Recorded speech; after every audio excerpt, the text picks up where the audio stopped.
l'intérieur de cette boîte en métal, les agents découvrent avec horreur qu'au fond, une femme est assise dans le noir, avec une chaîne autour du cou. 31 août 2016, Kala Brown et Charles Carver se rendent dans une petite résidence au milieu de nulle part pour faire quelques heures de ménage. Kala connaît le propriétaire, un certain Todd Kohlhepp, agent immobilier dans le coin qui fait souvent appel à ses services de nettoyage pour mettre au propre des appartements. Kala a accepté de venir faire quelques heures de ménage chez Todd avec Charles, son petit ami, pour gagner un petit billet. Le couple se rend sur la propriété de Todd et découvre alors une espèce de grange aménagée, posée là au milieu des bois. L'endroit est un peu glauque, mais bon, chacun son truc. Peut-être que le propriétaire aime bien venir se reposer ici, loin de tout. Arrivé sur la propriété, Kala Brown et Charles Carver se volatilisent. Rapidement, leurs proches s'inquiètent. La mère de Charles, qui a l'habitude d'avoir des nouvelles de son fils tous les jours, comprend dès le lendemain, 1er septembre, que quelque chose ne va pas. Kala est injoignable également. Les jours passent, les proches de Kala et Charles continuent de tenter de les joindre. Mais rien, le couple ne donne aucun signe de vie. Le 5 septembre, Léa, la meilleure amie de Kala, décide d'entrer dans l'appartement du couple. Arrivée sur place, elle comprend tout de suite que quelque chose ne va pas. La voiture de Kala est garée dans l'allée. Son chien est seul dans l'appartement, sans eau ni nourriture. Ses gamelles n'ont plus été remplies depuis le départ du couple et jamais Kala n'aurait laissé son chien seul dans l'appartement sans faire en sorte qu'il ait assez d'eau ou de nourriture, et même si elle comptait s'absenter longtemps pour des vacances, elle aurait demandé à quelqu'un de passer. Léa va à son tour voir les autorités pour parler de la disparition du couple. Elle explique qu'avant de s'évaporer dans la nature, Kala et Charles avaient une petite mission de nettoyage chez un certain Todd Kohlhepp. Kala a déjà travaillé pour lui et a déjà nettoyé des appartements qu'il mettait en location. Il n'y a jamais eu de soucis, mais on sait jamais, l'enquête pourrait commencer par là. Histoire de rassurer la famille et les amis qui commencent à faire un petit peu de bruit, une petite enquête est lancée. On commence par exemple par interroger l'ex-femme de Charles qui se nomme Nicole. Et Nicole, quand elle reçoit les enquêteurs chez elle concernant la disparition de son ex-mari, elle est rassurante. Elle dit que Charles lui envoie régulièrement des messages sur Facebook et qu'il est actuellement en vacances à la plage pas loin d'ici. À ce stade, Nicole, elle sait pas si Kala et Charles sont en danger. Elle veut juste embêter le monde et se venger de son ex-compagnon qui l'a quitté pour Kala en parasitant leurs recherches. Sacrément rancunière quand même. Le 21 septembre, une amie de Charles déclare aux enquêteurs qu'elle reçoit des messages bizarres de sa part. Il lui demande de l'argent pour s'acheter des médicaments et diverses substances. Et puis, le compte Facebook redevient actif. Charles publie des messages sur sa page disant que Kala a dit oui à sa demande en mariage. Plus tard, il écrit que la jeune femme est enceinte et qu'ils vont acheter une maison. Ils donneront des nouvelles prochainement, pas d'inquiétude. L'affaire fait tellement de bruit en Caroline du Sud qu'elle passe les frontières, prend le bateau et arrive jusqu'en France. Le 13 octobre, le journal 20 minutes publie un article sur le couple disparu. L'affaire prend de l'ampleur aux États-Unis et les enquêteurs se décident enfin à consulter les messages Facebook de Kala et Charles en faisant une réquisition auprès du site. Ils découvrent alors que, effectivement, les derniers signes de vie du couple proviennent d'une grange aménagée au milieu de nulle part appartenant à un certain Todd Kohlhepp, dont Kala astique régulièrement les appartements, mais pas que, puisque la jeune femme avait en fait une relation extra-conjugale avec Todd. Il n'y avait pas que l'appartement qui brillait à la fin. Le 3 novembre, les enquêteurs se rendent au domicile de ce fameux Todd. L'homme habite dans une belle maison située au 213 Winsong Way, à Moore. Au même moment, à 10 minutes de là, une seconde équipe est en train d'approcher de la propriété secondaire de Todd, près de Wofford Road, au milieu de nulle part comme vous pouvez le voir, là où Kala et Charles avaient une mission de ménage le jour de leur disparition. Le but est simple, temporiser avec Todd chez lui à Moore, le temps que la seconde équipe trouve quelque chose pour l'inculper ou l'innocenter qui sait. Sur les vidéos qui ont été diffusées par la suite, Todd est calme. Il voit les enquêteurs arriver chez lui, discute, s'assoit, explique que oui, il connaît Kala, qu'il couchait avec elle, mais qu'il ne sait pas du tout ce qui a bien pu lui arriver. Au même moment, les agents qui sont sur la propriété secondaire de Todd remarquent qu'à côté d'une cabane est posé un conteneur verrouillé par plusieurs cadenas. En approchant de cette grande boîte en métal, les équipes sont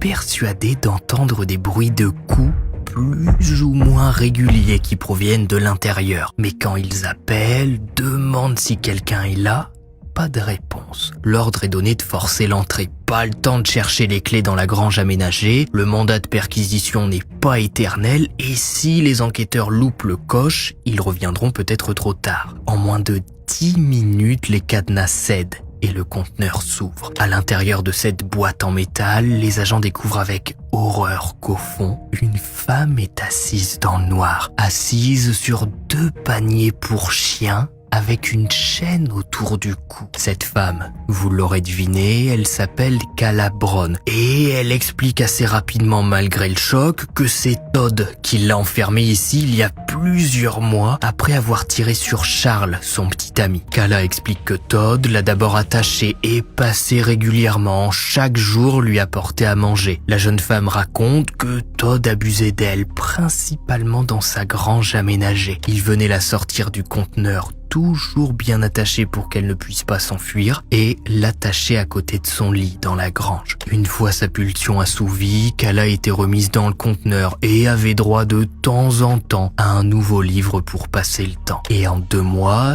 Todd s'est confié à Kala. La jeune femme explique toujours au moment de sa libération qu'il s'est vanté du fait d'avoir tué d'autres personnes, que si elle n'était pas gentille avec lui, elle allait rejoindre les autres victimes dans une fosse qu'il a creusée près de sa propriété. Todd se serait vanté auprès de Kala d'avoir tué plus de 100 personnes. Au même moment, l'information est transmise à l'équipe qui est actuellement au domicile de Todd. L'homme est menotté et on lui annonce que la seconde équipe vient de découvrir Kala enfermée dans un conteneur sur sa propriété secondaire. Todd ne réagit pas, demande un avocat et ne dit plus rien. Avant de quitter son domicile, il demande à aller aux toilettes, ce que les agents lui autorisent. Avant ça, l'un d'entre eux vérifie la petite pièce. Ce serait pas de peau que Todd se foute une balle dans le crâne ou qu'il se mette à tirer sur tout le monde. On est aux États-Unis. Todd est libéré, il entre dans la pièce et l'un des agents reste à l'entrée, prêt à dégainer. On sent une petite tension à ce moment-là lors de l'arrestation de Todd qui finalement ressort des toilettes sans problème.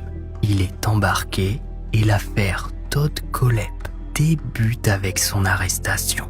La propriété est quadrillée. Todd, qui se sait de toute façon, décide alors de proposer un accord. Si on lui accorde une visite ou un appel de sa mère peu après son entrée en prison et qu'on lui assure qu'une partie de son argent pourra être gardée pour subvenir à l'éducation de la fille de sa petite amie, Holly Hudd, il coopérera avec la justice et dira où trouver les corps. Les enquêteurs acceptent.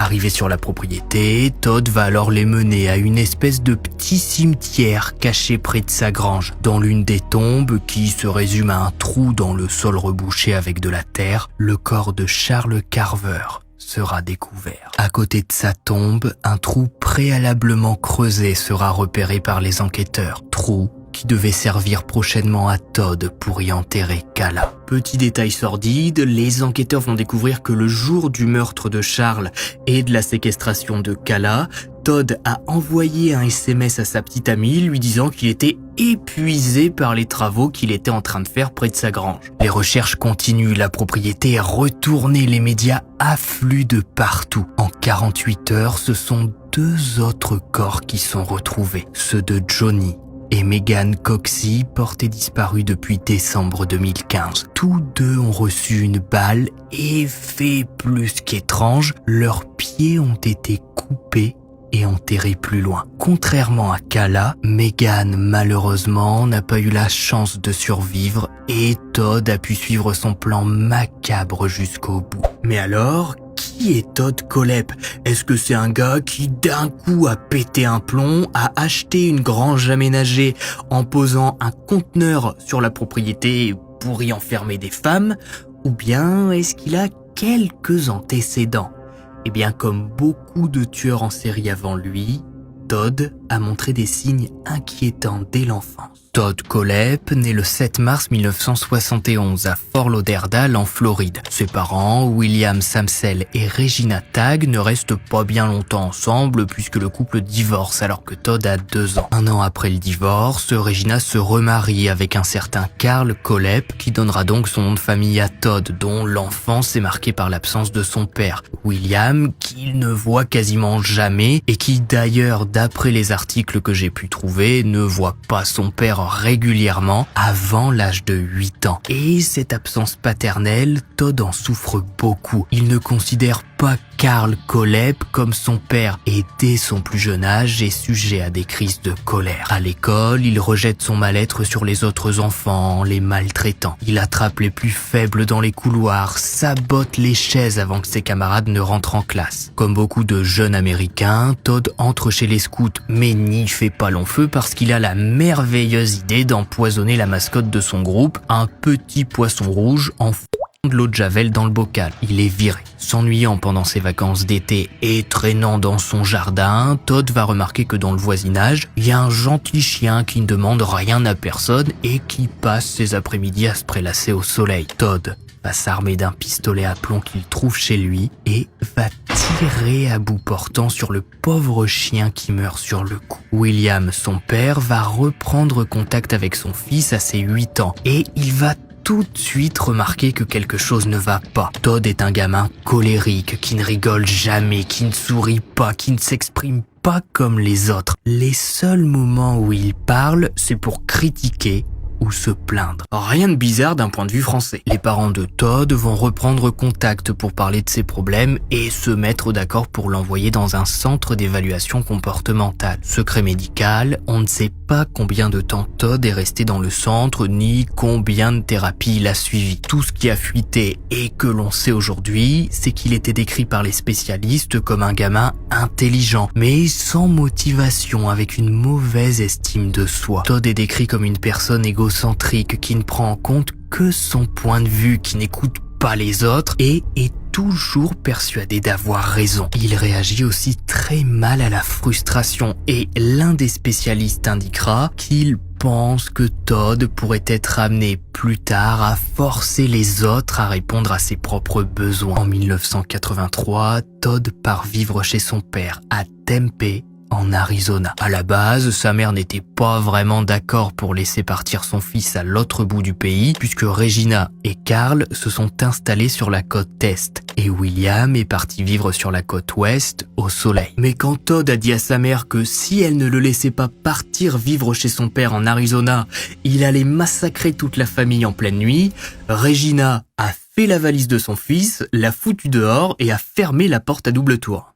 Une fois chez son père sous le beau soleil d'Arizona, Todd ne change pas vraiment de comportement et est même déçu par l'accueil froid que lui fait son paternel. Pendant son temps libre et plus seul que jamais, Todd va passer des heures dans le garage pour créer diverses choses comme des explosifs par exemple. Bon, par chance, il va pas aller piéger la voiture du voisin avec et va juste faire joujou dans le jardin. Bref, la relation entre Todd et son père ne décolle pas. L'adolescent de 15 ans désormais demande à retourner chez sa mère sur la côte est. Sauf qu'après les menaces qu'il a fait à sa mère, Regina a pas vraiment envie de revoir son fils et elle est beaucoup plus rassurée en le sachant à 3500 km de là. Et Regina l'apprendra assez vite, elle avait bien calculé la dangerosité de son fils, puisque Todd reste en Arizona et son premier crime à l'âge de 15 ans se passera donc à Tempe, chez son père. Depuis quelque temps, en rentrant du collège, Todd a remarqué une jeune fille de son âge qui semble faire à peu près le même trajet que lui. Et cette adolescente, que l'on va appeler Casey,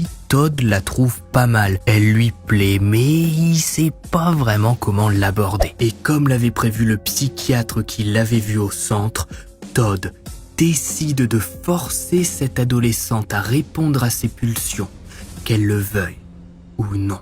Le 25 novembre 1986, il utilise le pistolet de son père pour obliger Casey à le suivre jusque chez lui. Terrorisée, l'adolescente ne dit rien. Elle se dit que c'est peut-être une mauvaise blague. Elle connaît Todd de vue, ils sont dans le même lycée et elle n'a jamais eu de problème avec lui. Ils ont même des amis en commun. Arrivé chez Todd, Casey est emmené dans la chambre. Malgré son jeune âge, Todd est parfaitement conscient de la situation et il sait que sa victime peut prendre la fuite. Alors il lui ligote les mains pour éviter qu'elle ne se débatte.